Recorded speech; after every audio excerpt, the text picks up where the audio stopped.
They are our grandfathers, brothers, mothers and sisters, neighbors, heroes.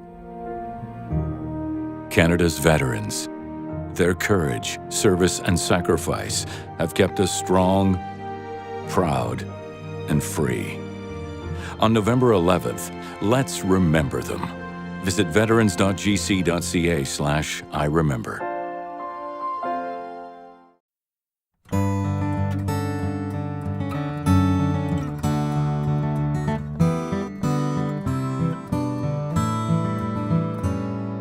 He got home from the service as the spring began its turn. 12 long months away. He folded up his uniform with the medals tucked inside. Started living for today. But the present could not find him, nor could his wife and kids. He was there, but he was gone. And soon his only comfort was a bottle and his gun. Something right that went so wrong. The silence keeps on coming as the movie plays again. You can smell that yellow dust and death hanging on the wind. And we thought the war was over, but the headlines do reveal that another soldier died today on the hometown battlefield.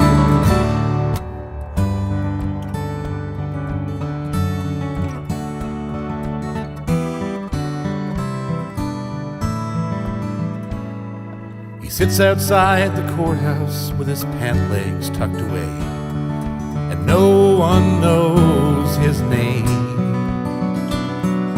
One wrong step there in the sand put him where he is today. One more just the same.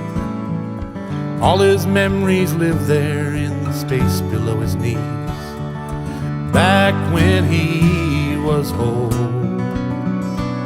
But that IED didn't just relieve him of his legs. It blew apart his soul. We had a lot of married people. It was hard on them, being away over Christmas. Well, we used to sing I'll Be Home for Christmas, 1945. We sang that. All we got is one can of Irish stew in a can thrown to us. Here you are, that's your Christmas dinner.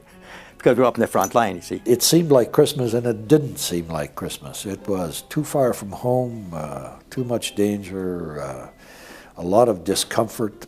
We had our famous Christmas in the trenches. Christmas in a trench is not funny because that night a light snow was falling, just enough to cover the ground. And we said, back home it's midnight mass.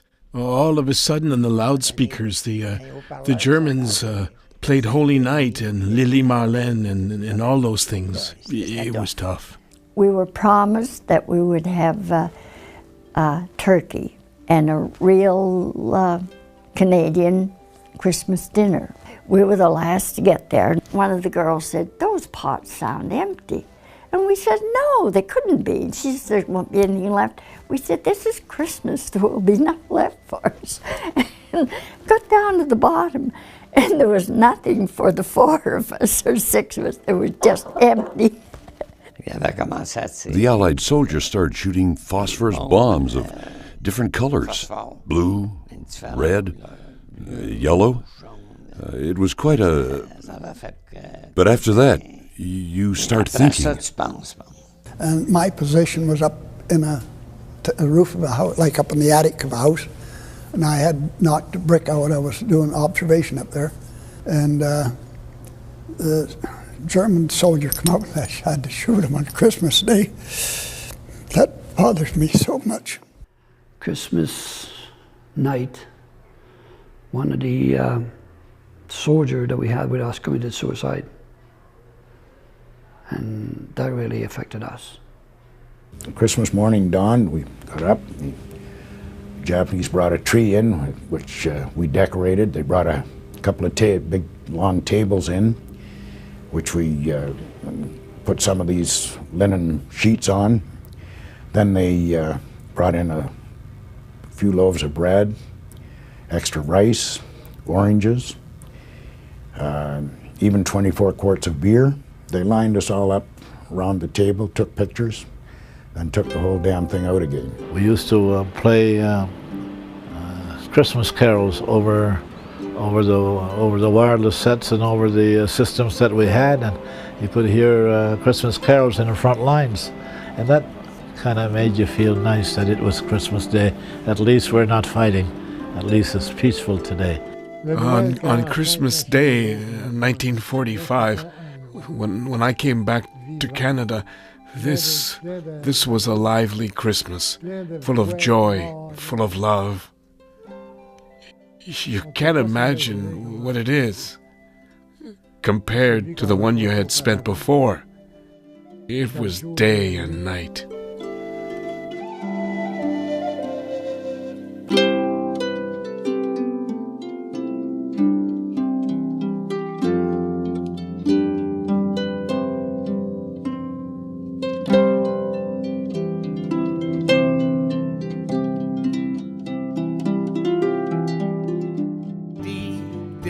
Just relieve him of his legs. It blew apart his soul. And the silence keeps on coming as the movie plays again. You can smell that yellow dust and death flying on the wind. And we thought the war was over, but the headlines do reveal that another soldier died today on the hometown battlefield. If you're wearing loafers, you ain't walked the burning sands, and you ain't never had to shoot another living man. It don't matter if we won, it don't matter if we lost. They were following their orders, no matter the cost. By the end of 1915, there were 73 national munitions factories, as well as the armaments firms and all the privately owned industries converted to war work. American machines and British improvisation were the tools with which Lloyd George achieved success. The skilled craftsman gave way to the machine minder. Victorian methods gave way to mass production. In the closing months of 1915, the national factories' combined output was 200,000 shells, nearly all of the lighter natures. In the following year, 1916, their total output was nearly 7 million, more than half of which was medium and heavy shell. Not only in munitions did women take over more and more jobs that had always been traditionally a man's. They repaired gas holders. They shoveled coal into the retorts that made the gas. Heavy work, hot and dirty. She's a lassie from Lancashire, just a lassie from Lancashire. She's a lassie I love so dear. The first women conductors appeared on buses and trams. Though she dresses in clothes. Middle-class girls, too, left their sheltered life in the home and went to work as clerks in offices or became nurses. For women, the war marked a social revolution. A while you kiss me sad adieu. When the clouds roll by, I'll come to you. Then the skies will seem more blue down in Lover's Lane, my dearie. Wedding bells will ring. It was terribly hard, terribly monotonous, but we had a purpose and we meant to do that work, and we did.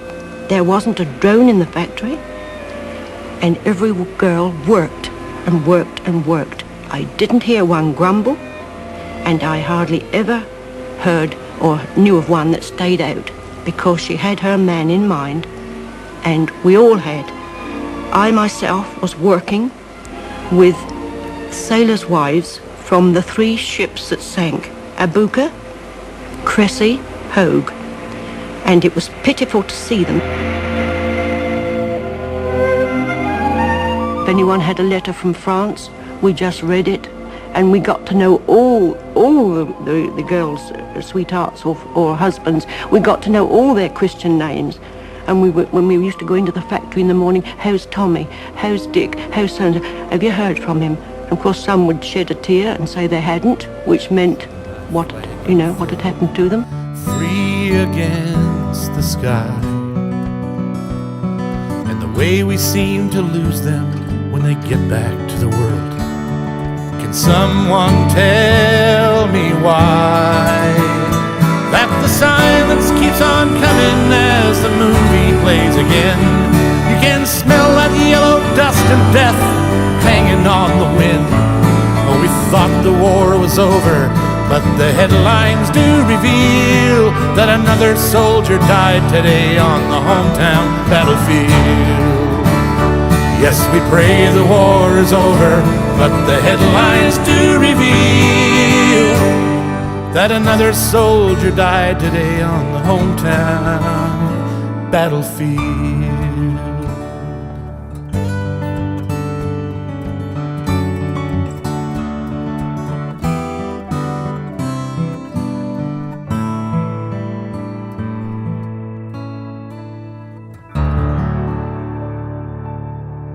And what was amazing to me was that I very naively started hearing this statement that I never fully understood. Because right after 9/11, you start hearing this idea where people come up to you and they say, well, thank you for your service. And I just kind of followed in and started saying the same things to all my soldiers. This is even before I deployed. But I really had no idea what that even meant. I just said it because it sounded right. I said it because it sounded like the right thing to say to people who had served overseas. Thank you for your service. But I had no idea what the context was or what it even meant to the people who heard it. When I first came back from Afghanistan, I thought that if you make it back from conflict, then the dangers were all over. I thought that if you made it back from a conflict zone, that somehow you could kind of wipe the sweat off your brow and say, I'm glad I dodged that one. Without understanding that for so many people as they come back home, the war keeps going. It keeps playing out in all of our minds. It plays out in all of our memories. It plays out in all of our emotions. Please forgive us if we don't like being in big crowds. Please forgive us when we spend 1 week in a place that has 100% light discipline, because you're not allowed to walk around with white lights, because if anything has a white light, it can be seen from miles away, versus if you use little green or little blue lights, they cannot be seen from far away. So please forgive us if out of nowhere we go from having 100% light discipline to then a week later being back in the middle of Times Square, and we have a difficult time adjusting to that. Please forgive us when you transition back to a family who has completely been maneuvering without you. And now when you come back, it's not that easy to fall back into a sense of normality, because the whole normal has changed. I remember when I came back, I wanted to talk to people. I wanted people to ask me about my experiences. I wanted people to come up to me and tell me, what did you do? I wanted people to come up to me and tell me, what was it like? What was the food like? What was the experience like? How are you doing? And the only questions I got from people was, did you shoot anybody? And those were the ones who were even curious enough to say anything. Because sometimes there's this fear and there's this apprehension that if I say anything, I'm afraid I'll offend, or I'm afraid I'll trigger something. So the common default is just say nothing. The problem with that is then it feels like your service was not even acknowledged. Like no one even cared. Thank you for your service. And we move on.